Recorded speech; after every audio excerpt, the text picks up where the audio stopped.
We must never let events like Pearl Harbor or 9/11 go away. We must never forget the things that happened on those 2 days in the attack upon the United States of America. And my fear is that maybe we could end up forgetting what happened on 9/11 because of certain things, this political correctness or this desire to be a multicultural America. But in being a multicultural America, we must never forget the fundamental principles and values that make us great.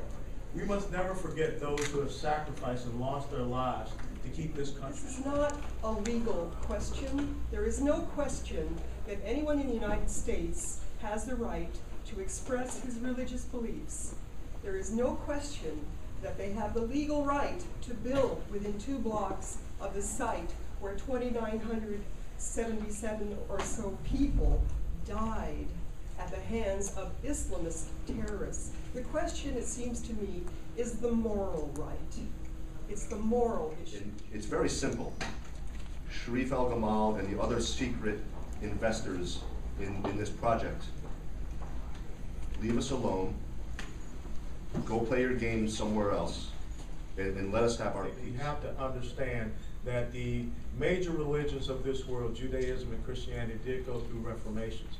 But when now you look at this next major religion, I call it a theocratic political construct, ideology, they need to go through a reformative process. We stand here right now. How many of us can take a flight over to Saudi Arabia and go visit Mecca and Medina? Zero. Okay, it's those type of things that we just have to ask that question. And we have to continue to challenge them. Because once again, if we continue to give and seed and give ground, we're not going to be respected, we're not going to be regarded. It is about a moral right, it's about a moral responsibility. Let's look at it in this parallel.